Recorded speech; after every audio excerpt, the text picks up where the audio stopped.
بے شک اللہ اور اس کے ملائکہ درود پڑھتے ہیں نبی پر۔ اے صاحبان ایمان، تم بھی ان پہ درود پڑھو، اور صرف درود نہ پڑھو، انہیں ایسے تسلیم کرو جیسے تسلیم کرنے کا حق ہے۔ یہ میں نے کسی حدیث کی کتاب سے حدیث نہیں پڑھی، اللہ کے قرآن سے آیت پڑھی ہے، جسے کوئی ذوف کا الزام لگا کے ٹھکرا نہیں سکتا، راوی کو مشکوک نہیں کر سکتا۔ اللہ نے اس پہ نبی اور نبی کے خاندان پہ درود پڑھنے کا حکم دیا ہے۔ میرا خیال ہے کہ میری جتنی بھی ایک عہد ملتان میں آپ کے سامنے خطابت کا پچھلے 1 یا 2 سال میں گزرا، مجھے کوئی لفظ تکرار نہیں کرنا پڑا، کسی لفظ کے لیے تمہید کی منازل سے نہیں گزارنا پڑا۔ اہل علم، اہل عقیدہ احباب میرے سامنے تشریف فرما ہے۔ اللہ جس خاندان پہ مسلمانوں سے درود پڑھوا رہا ہے، جن پہ درود پڑھا جائے وہ علیہ السلام ہوتے ہیں، رضی اللہ جن پہ خدا درود پڑھائے۔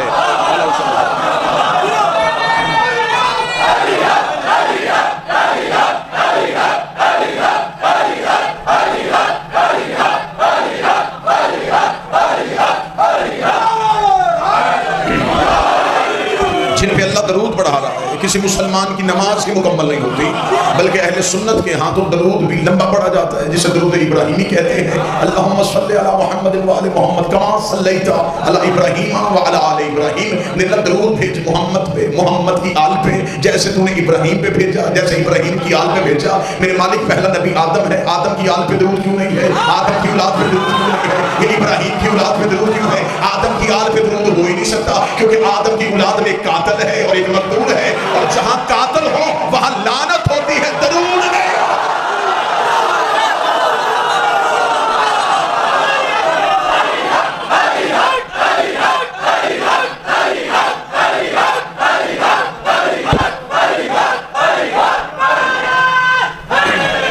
یا درود صرف یا ابراہیم اور ابراہیم کی آل پہ، یا مصطفیٰ اور مصطفیٰ کی آل پہ۔ اللہ نے آدم کی اولاد پہ درود نہیں رکھا، قاتل آ گیا۔ نوح کی اولاد پہ درود نہیں، باغی آ گیا ہے۔ ابراہیم کی آل پہ درود۔ جاؤ کتابیں اٹھا کے دیکھو، حضرت ابراہیم عام نبی نہیں تھے، ڈیرے دار نبی تھے، بغیر مہمان کے کھانا نہیں کھاتے تھے۔ ابراہیم کے پاس ہر وقت ابراہیم کے دوستوں کا رش تھا۔ اللہ نے ابراہیم کے یاروں پہ درود نہیں بھیجا۔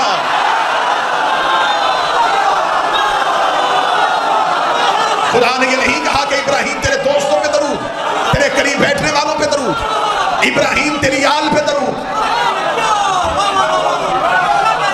حضرت ابراہیم پہ اور ابراہیم کی آل پہ درود، اور صرف درود نہیں، اللہ سلام کر رہا ہے۔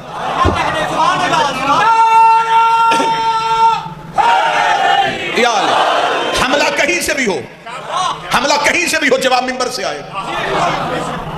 یہ میری قوم کا ادارہ ہے، چاہے الیکٹرانک میڈیا سے ہو، پرنٹ میڈیا سے ہو، سوشل میڈیا سے ہو، قومی اسمبلی سے ہو، پنجاب اسمبلی سے ہو، اعتراض کا جواب ہم منبر سے دیں گے۔ اگر آپ نے آج یہ بل پاس کرنا ہے تو پھر آپ نے زیادہ جلدی کر لی ہے۔ آپ کو اس سے پہلے جاہلوں سے نہیں، کچھ اہل علم سے مشورہ کرنا چاہیے تھا، اس لیے کہ تمہاری نصاب کی کتابوں میں، تمہارے مذہب کی کتابوں میں جبریل کو علیہ السلام لکھا گیا ہے، اور تم نے درود تاج میں پڑھ دیا ہے واللہ عاصمہ و جبریل و خادمہ۔ جبریل تیرا نوکر ہے، ڈوب کے مر جاؤ، نوکر علیہ السلام، مالک رضی اللہ۔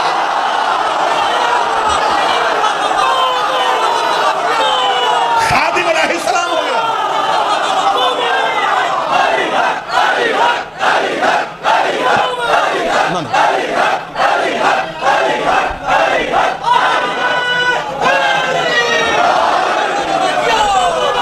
نوکر علیہ السلام، ٹھیک ہے، کرواؤ بل پہ دستخط۔ آج کے بعد جبریل کو رضی اللہ لکھنا۔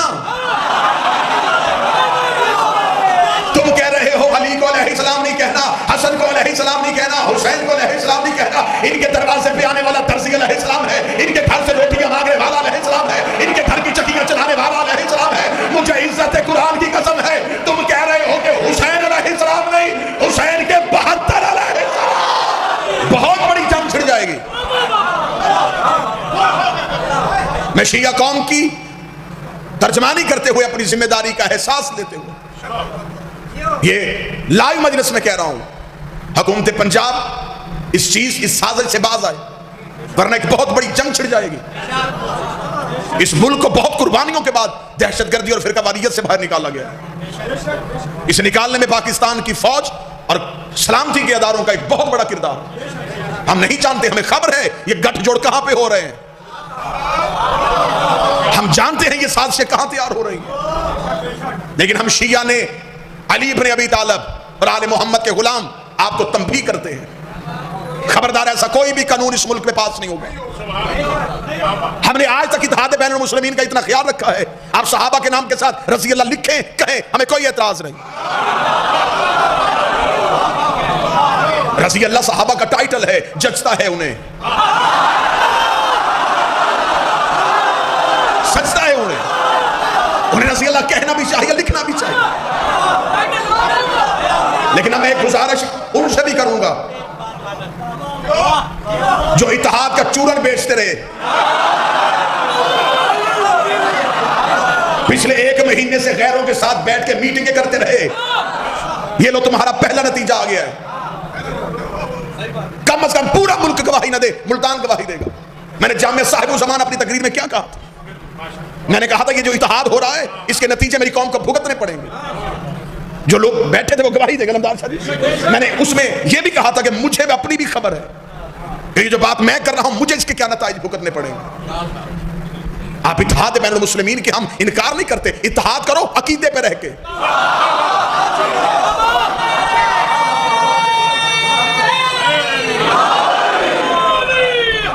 آپ نے خود میٹنگز میں بیٹھ کے آپ نے اتحاد کرتے کرتے آپ نے اپنے مذہب کا گلا گھونٹ دیا، اور اگر یہ قانون پاس ہو رہا ہے، یہ بل پاس ہو رہا ہے تو میرے قوم کے ماتمی اب خوش نہیں رہیں گے، بالکل چپ نہیں رہیں گے، ہمارا کسی قیادت کی طرف کوئی دھیان نہیں ہوگا۔ یہ آل محمد کی بات ہو رہی ہے، ہمیں کوئی غرض نہیں ہے آپ کس سے ملیں، سیاست کریں، آپ جہاں بھی جائیں، ہمیں کوئی غرض نہیں ہے، لیکن مذہب آل محمد کے ساتھ ہم غداری نہیں ہونے دیں گے۔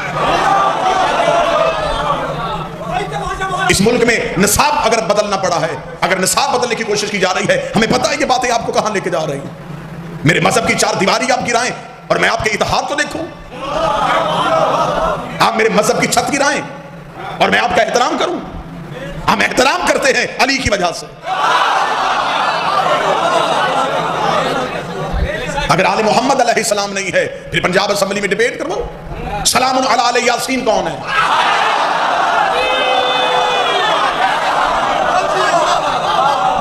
میں نے اپنی گزشتہ تقاریر میں کہا تھا کہ یہ ہمارے پاس لفظوں کی کمی ہے، اب ہم کیا کریں؟ جنگلوں میں جا کے پڑھنا شروع کر دیں؟ لفظوں کی کمی ہے کہ ہم ان کے نوکروں کو بھی علیہ السلام کہتے ہیں، ہماری پبلک کے ذہن ابھی تیار ہی نہیں ہوئے، ہم انہیں بھی علیہ السلام کہہ دیتے ہیں، ورنہ قرآن کہہ رہا ہے سلام علی من اتبع الہدی، جو ہدایت کے پیچھے چلے وہ علیہ السلام، اور رسول کہہ رہے ہیں ان الحسین مصباح الہدی، حسین ہدایت کے پیچھے نہیں چلتا، ہدایت کے آگے چلتا۔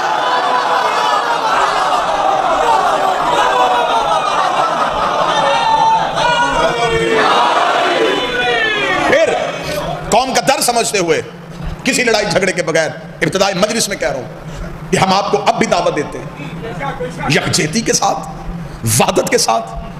ہمارے نظریاتی اختلافات ہیں وہ رہیں گے، اور یہ اب نہیں ہے، یہ بزرگ علماء کو سننے والے لوگ موجود ہیں۔ نظریاتی اختلافات ہمارے قدیم علماء میں بھی موجود تھے، ہمارے اسلاف میں بھی موجود تھے، لیکن وہاں بدتمیزی نہیں تھی، وہاں جہالت نہیں تھی، وہاں ایک بند کمرے میں بیٹھ کے اپنے مسائل کو ڈسکس کیا جاتا تھا، خواص کی باتیں عوام میں نہیں رکھی جاتی تھی، عوام تک وہی پہنچایا جاتا تھا جس کی عوام متحمل تھی۔ لیکن اب صرف یہ کیا ہو رہا ہے؟ یہ نمبرنگ گیم ہو رہی ہے۔ میں نے سب سے پہلے جس ملعون نے سیدہ کی شان میں گستاخی کی تھی، ساری زبانیں چپ تھی، اور میں نے فتح جنگ اپنی تقریر میں اگلے دن ہی اسے چیلنج بھی دیا تھا مناظرے کا، اور ہر طریقے سے اپنی ہر تقریر میں آج لوگ ہم پہ الزام لگائیں آپ میدان عمل میں نہیں، آپ میدان عمل میں نہیں، ہم حجروں میں بیٹھ کے بات نہیں کرتے، آپ عدالتوں میں نظر نہیں آ رہے، آپ عدالتوں میں کیوں نہیں آ رہے؟ ابھی عدالت سجی کب ہے؟ ابھی پہلے دن وہ پیش ہوا ہے، اسے جوڈیشل ریمانڈ پہ بھیج دیا۔ جس دن عدالت سجے گی پھر وہ عدالت نہیں سجے گی، پھر وہ میدان سجے گا۔ نہ ہم ملک چھوڑ کے بھاگے ہیں، نہ ہم مذہب چھوڑ رہے ہیں، نہ عقائد پہ سودے بازی کی ہے، نہ مذہب پہ سودے بازی کی ہے۔ اس دن گھر بیٹھ جائیں گے جس دن مذہب سے غداری کریں گے، یہ قوم گریبان سے پکڑ کے ممبر سے اتار دے جس دن قوم کے عقائد کا سودا کسی بند کمرے میں بیٹھ کے کریں۔ ہم جوان ہی انہی مشکلات کے سائے میں ہوئے ہیں۔ مجھے بادشاہ حسین کی عزت کی قسم ہے، میں کبھی زندگی میں ذاتی باتیں ممبر پہ کرتا ہی نہیں، جو کیا ہے وہ مخدومہ کی خوشنودی کے لیے کیا۔ 13 سال ہو گئے مجھے پاکستان کی عدالتوں کا سامنا کرتے ہوئے۔ میرا خیال ہے کہ مذہب جعفریہ میں سے کوئی مولوی اتنی بار عدالتوں میں نہیں گیا ہوگا جتنا حسین کا یہ ماتمی گیا۔ آپ آج کہہ رہے ہیں جب مجھے دنیا جانتی بھی نہیں تھی، میرے پاس آج بھی وہ فیصلہ موجود ہے، میں نے تب بھی لاہور کی ہائی کورٹ میں 7 مولویوں سے امیر المومنین کی ولایت منوائی بھی تھی اور لکھوائی بھی تھی، لیکن اب ضرورت ہے قومی وحدت کی، قومی یکجہتی کی ضرورت ہے۔ ہم نہیں چاہتے کہ ہم سربراہی کریں، علماء کرام سربراہی کریں۔ جنہوں نے یہ مقدمہ دائر کیا ہے، جو علماء کرام اس مقدمے کے مدعی ہیں، ہم انہیں بھی سلام کرتے ہیں، وہ آگے چلیں، ہمیں اولاد سمجھ کے، ہمیں بچے سمجھ کے، ہمیں بھائی سمجھ کے ساتھ لے کے چلیں۔ یہاں پہ کوئی کسی کو ایک دوسرے کو اونچا یا نیچا دکھانے کی کوشش نہ کرے، ہر کوئی اپنا سیدہ کے مقدمے پہ اپنا حصہ ڈالے۔ اور میں یہ بات اپنی نسلوں سے کہہ رہا ہوں، یہ وقت گزر گیا، دوبارہ نہیں آئے گا۔ یہ قیمتی وقت ہے مذہب منوانے کے لیے، کیونکہ امام کا ظہور قریب ہے۔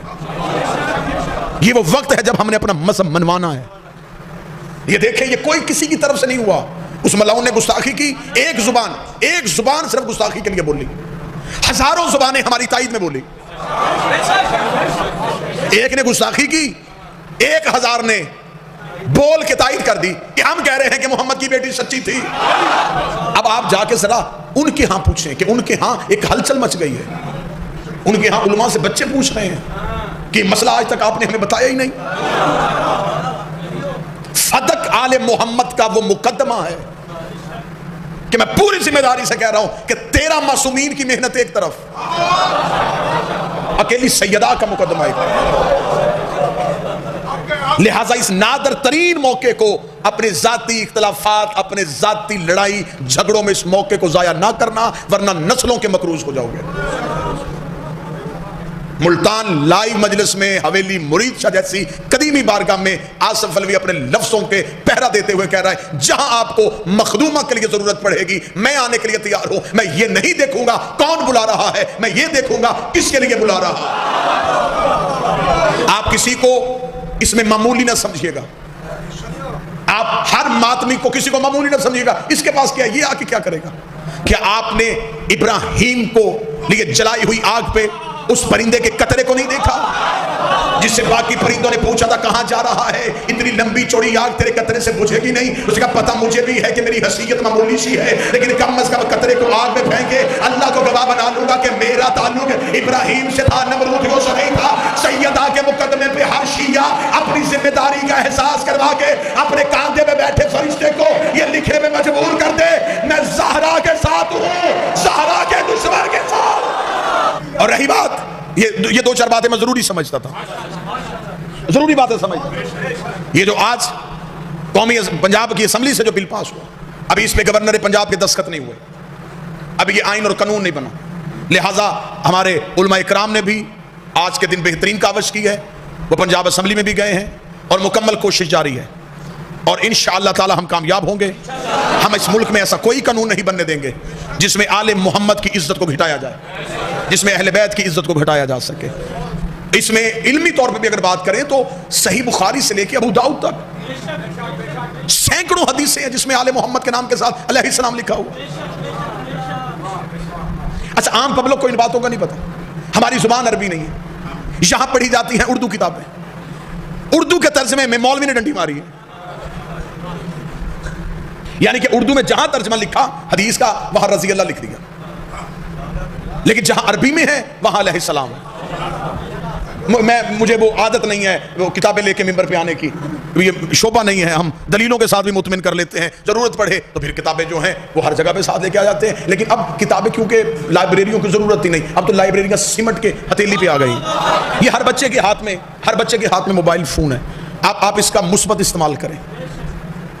اس میں ایک ایپ ہے اسلام 360، جن بچوں نے یوز کیا وہ گواہی دے دیں گے۔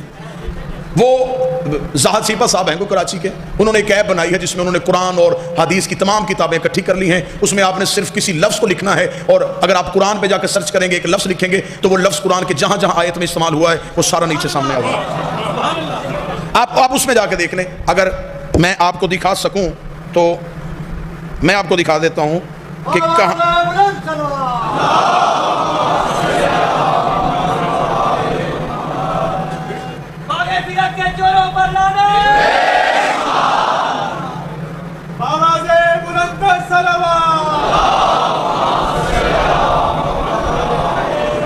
یہ صحیح بخاری 3748 یہ حدیث کا نمبر ہے.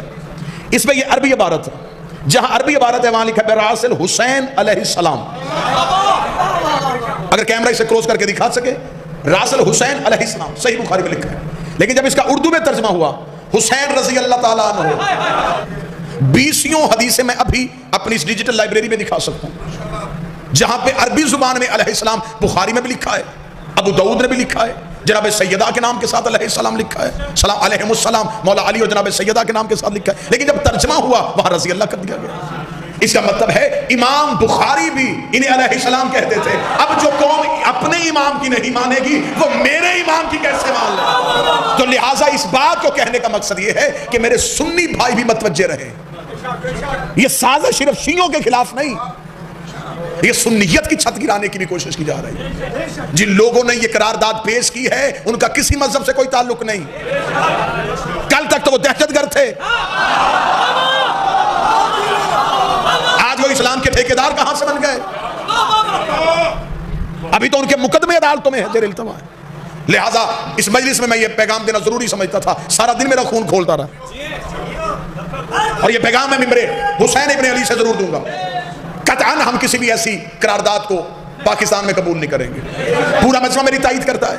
کم از کم ملتان کے تمام احباب اپنے ہاتھ اٹھا کے کیمرہ مین کیمرے کو گھما کے یہ قرارداد حویلی مرید شاہ ملتان میں پنجاب کی سرزمین پہ پہلی دفعہ ملتان میں یہ پاس ہو رہی ہے کہ ہم کسی بھی ایسی قرارداد کو پنجاب میں قطعاً منظور نہیں کریں گے جن میں اہل بیت کے نام کے ساتھ علیہ السلام کے علاوہ رضی اللہ لکھا جائے. ہمیں ہر اس حکومت کو تنبیہ کرنی ہے. ہمیں حکومت عزیز نہیں، ہمیں قائم کی حکومت عزیز. اور دوسرا انہی اٹھے ہوئے ہاتھوں سے ہم یہ یقین اور یہ عہد کرتے ہیں کہ جناب سیدہ کی حرمت کے لیے میری تمام قوم، علماء، خطبہ، واعظین، ذاکرین، منقبت خان، لوہا خان، ماتمی ایک پیج پہ ہیں. ہمارے ذاتی نظریاتی اختلافات ہوں گے، عزت سیدہ کے لیے جہاں بھی ضرورت پڑی ہم پسینے کی جگہ اپنا خون بہانے کے لیے تیار. مالک حسین اس قرارداد کو اپنی بارگاہ میں بھی منظور کرے. ہمارا ہاتھ اٹھانا قائم آل محمد اپنی بارگاہ میں بطور گواہی کے درج فرمائے. یہ جنگ آج نہیں، ملوکیت کے خلاف سب سے پہلے حسین ابن علی نے کہا تھا. جب ولید نے کہا تھا، میں فضائل پڑھ رہا ہوں، حسین یزید چاہتا ہے کہ آپ اس کی بیعت کریں. کیا کہنے حسین تیرے جواب کے؟ حسین نے کہا اس سے کہہ دے مجھ جیسا تجھ جیسے کی بیعت نہیں کرتا. حسین ابن علی نے انکار کر دیا. آج سارے جتنے بھی اہل سنت اہل حدیث ہیں تمام مسلمان کہہ رہے ہیں جی بالکل حسین نے انکار کیا. بات اس سے آگے بھی تو لے کے چلو، 1400 سال سے یہی پہ کنڈی پھنسائی ہوئی ہے. حسین نے انکار کر دیا. حسین اس سے آگے ریسرچ لے کے چلو. 72 لوگوں نے حسین کا ساتھ دیا. اس 72 کے نام، ولدیتیں، قبیلے، شجرے، قد، رنگ میں بتاتا ہوں. جن 72 نے حسین کا ساتھ دیا وہ 72 ہم بتاتے ہیں. تو صرف اتنی مہربانی کر، جنہوں نے یزید کو ووٹیں دی تھی تو اتنا بتا وہ لوگ تو آتے ہیں. 72 لوگوں نے حسین کا ساتھ دیا. وہ 72 کے نام تاریخ میں لکھے. جن لاکھوں نے یزید کا ساتھ دیا. حسین کے مخالف ڈھونڈنے مشکل نہیں، آسان ہے. جنہوں نے یزید کو ووٹ دیا اس کا مطلب انہوں نے یزید کی حکومت کو تسلیم کیا، تسلیم کر لیا. اس کا مطلب ہے کہ وہ یزید کی ہر فعل پہ راضی ہوئے. اس کا مطلب ہے قتل حسین میں صرف یزید شریک نہیں. مشکل ترین موضوع میں ممبر پہ پڑھ رہا ہوں. قتل حسین میں صرف یزید شریک نہیں، ایک جمہور ہے. علمدار شادی آپ دعا دیں گے. مولانا کوثر نیازی سے چند علماء نے آ کے پوچھا تھا، انہوں نے کہا جب سب نے یزید کی بیعت کر لی تھی حسین نے کیوں نہیں کی؟ وہ غصے میں آ کے کہتے جب حسین نے نہیں کی تھی سب نے کیوں کی؟ جھگڑا اس بات پہ نہیں کہ کس کس نے کی، جھگڑا اس بات پہ ہے کہ جب حسین نے کہہ دیا تھا نہیں، تو کس کی ضرورت تھی کہ وہ ہاں کہتا؟ یہ حسین کی نہیں، کیا صرف حسین کی نہیں تھی، یہ اس دور کے امام کی نہیں تھی۔ حسین نے کہا نہیں، تو باقی لوگوں نے حسین کی نہیں میں اپنی نہیں کو کیوں نہیں ملایا؟ اس کا مطلب ہے کہ صرف یزید نہیں، ایک پورا دور تھا جو حسین کا قاتل تھا۔ میں بڑی صاف کچھ باتیں آج آپ کی احباب کی سماعتوں کے حوالے کروں گا، گھٹ گھٹ کے مر گئے ہم۔ جو اٹھتا ہے نہیں جی یزید غلط، یزید غلط، ہم بھی تو یزید، صرف یزید غلط نہیں، ایک پورا نظام تھا جو حسین کا مخالف تھا۔ یزید تو اس نظام کا نمائندہ تھا۔ پہلے بتاؤ کہ یزید میں اتنی جرت کہاں سے آئی کہ اس نے جس کا کلمہ پڑھتا ہے اسی کے بیٹے سے بیعت مانگ لی؟ اس کا مطلب اس سے پہلے یہ غلطی ہوئی ہے۔ حسین ابن علی نے کہا میں نہیں کروں گا۔ 72 لوگوں نے حسین کی نہیں میں حسین کا ساتھ دیا۔ حسین 26 رجب کو نہیں کہہ کے 28 رجب کو مدینے سے چل پڑے۔ فضائل پڑھ رہا ہوں، مکہ آ کے حسین نے قیام کیا، مسلسل حسین مکہ میں رکے رہے۔ میرے مولا حسین آپ کے مکہ میں رکنے کی وجہ کیا تھی؟ حسین ابن علی چاہتے تھے کہ زمانے کو بتائیں کہ دین میں تصور امامت کیا ہے، دین میں حجت کی ضرورت کتنی ہے۔ حسین ابن علی نے انتظار کیا حج کا، جب بالکل لوگ حج کے لیے کعبے کے قریب پہنچ گئے، حسین کعبے سے نکل پڑے۔ جو نوجوان نسل بیٹھی ہے، میرے مولا حسین آپ جس مقصد کے لیے آئے تھے این موقع پہ آپ نے وہ مقصد کیوں ختم کر دیا؟ حسین ابن علی یوں احرام والے لوگوں کے درمیان سے نکل رہے ہیں۔ لوگوں نے کہا حسین ابن علی کہاں جا رہے ہیں؟ فرمایا تم کیا کرنے آئے ہو؟ حج؟ تو فرمایا میرے بغیر پڑھو۔ نا ملتان میں نے جملہ تب تک کہنا نہیں جب تک تمہید کے لیے آپ تیار نہ ہوئے۔ حسین ابن ایک لمحے کے لیے حسین ابن علی نے کہا چلو میرے بغیر پڑھ کے دیکھو۔ آج کے 2020 میں انہی لفظوں کے ساتھ میں اپنے وقت کا آغاز کرنے لگا ہوں۔ میری زندگی کی آخری سانس تک کوئی مولوی مجھے قرآن کی حاشیے پر لکھ کے دے جن مولویوں نے، جن مسلمانوں نے، جن قاریوں نے حسین کو چھوڑ کے حج پڑھا تھا، کیا ان کا حج ہو گیا تھا؟ کیا ان کی عبادت ہو گئی تھی؟ اگر وہ کہیں نہیں ہوئی تھی تو اب میرا ماتمی بن کے سوال ہے، جب اللہ کا گھر بھی تھا، صفا بھی ہے، مروہ بھی ہے، رکن بھی ہے، مقام ابراہیم بھی ہے، آب زمزم بھی ہے، بدن پہ احرام بھی ہے، زبان پہ لا الہ الا اللہ بھی ہے، چہرے پہ داڑھی بھی ہے، ہاتھوں میں تسبیح بھی ہے، گلے میں قرآن بھی ہے، تو حج کیوں نہیں ہے؟ کہتے ہیں اس لیے کہ اس حج میں حسین نہیں تھا۔ اس کا مطلب ہے کہ حج سے حسین نکل جائے اللہ حج قبول نہیں کرتا، نماز سے علی نکل حج قبول نہیں۔ اس کا مطلب عبادت تب تک ہے جب تک یہ ہے ان کا ہونا وسلم و تسلیمہ ہے، تب تک صلو علیہ ہوتا ہی نہیں، جب تک وسلم و تسلیمہ۔ اب ہو کیا رہا تھا؟ حاجی طواف کر رہے تھے، وسلم و تسلیمہ نہیں کر رہے تھے، قاری قرآن پڑھ رہے تھے، وسلم و تسلیمہ نہیں کر رہے تھے، طواف کر رہے تھے، وسلم و تسلیمہ نہیں کر رہے تھے۔ صلو تک دین نہیں، وسلم و تسلیمہ تک دین ہے۔ اگر ملتان اجازت دے تو جملہ یہاں سے نکل کے میرے حلق تک آ گیا ہے، نکلنے کا میں قائل نہیں، اگلنے کا میں قائل ہوں۔ آج بندے کہتے ہیں ماتمی سے نماز پڑھتے ہیں، انہیں ماتم سے کیا ملتا ہے؟ نماز صلو ہے، ماتم